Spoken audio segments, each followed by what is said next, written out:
নিরানন্দের কারণ না হয়। আমাদের জয়ের আনন্দ কোথাও যেন অশান্তি তৈরি করতে না পারে। আমাদের সিপিআইএম কমলপুর মহকুমা কমিটির পক্ষ থেকে সকলের কাছে আমাদের বিনম্র আবেদন, আজকে আমরা বিজয় মিছিল করেছি। আগামীকাল 13ই ডিসেম্বর রবিবার সকাল 9টা থেকে প্রতিটি ওয়ার্ডে ওয়ার্ড ভিত্তিক বিজয় মিছিল হবে।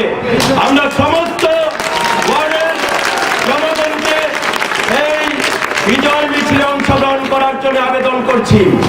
কাজেই এই দিক থেকে আজকের এই বিশাল জয় অতীতের সমস্ত রেকর্ডকে ম্লান করে দিয়ে যে ঐতিহাসিক বার্তা দিয়েছে, এই ঐতিহাসিক বার্তা শুধু নগর পঞ্চায়েতের জন্যই নয়, আসন্ন এডিসি ভিলেজ কমিটি নির্বাচন হবে ফেব্রুয়ারিতে।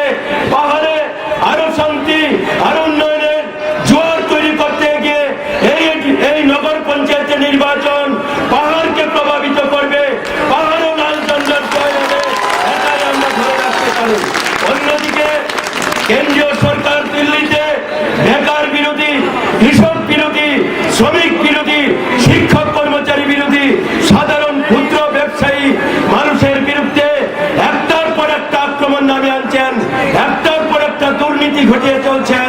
এর বিরুদ্ধে আগামী দিনে গোটা দেশে গরিব মানুষের একতার আন্দোলনকে মজবুত করবার জন্য এই জয়ের বার্তা গোটা দেশের লাল ঝন্ডার গরিব মানুষের আন্দোলনকে প্রভাবিত